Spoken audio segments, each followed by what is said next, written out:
mother, teacher, therapist, caregiver, advocate, son, child, Potocki-Lupski syndrome, joyful, determined.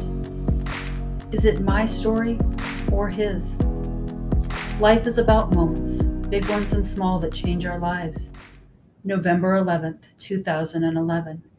Everything changed, and nothing changed.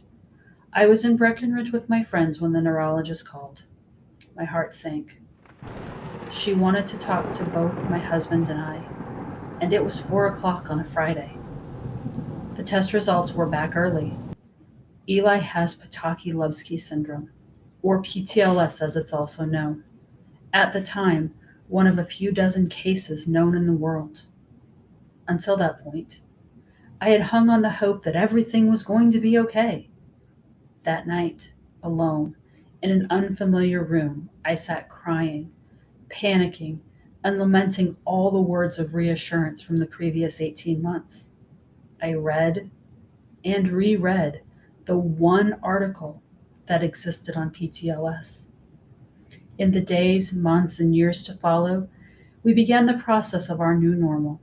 We found our own version of Welcome to Holland by moving to Iowa.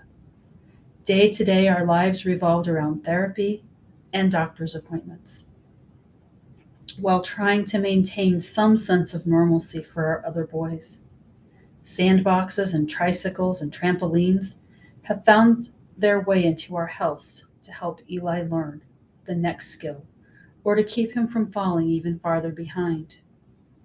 Devouring information on accommodations and IEPs, filling out endless paperwork, setting up another meeting, or making yet another phone call to explain PTLS and how to support Eli. I call it his scaffolding. My life has been defined by making sure there is an environment where Eli can thrive. I want the world to accept Eli.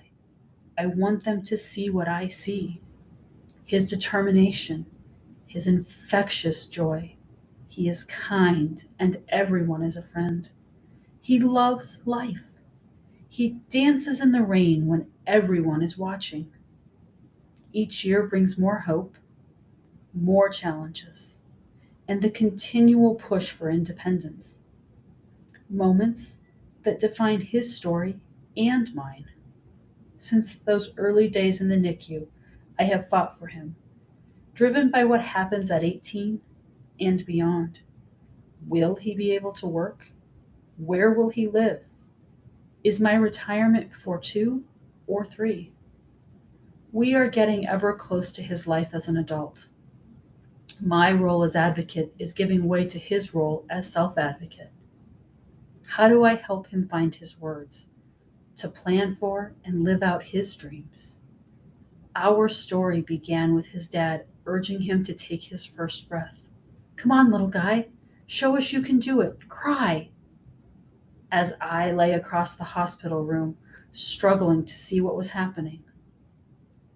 Within the last year, I volunteered for a role to advocate for my coworkers with disabilities.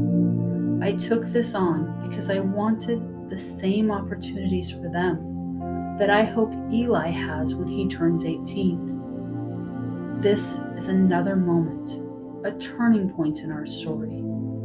Eli has shaped me to be his advocate, and now is my time to empower him to be his own.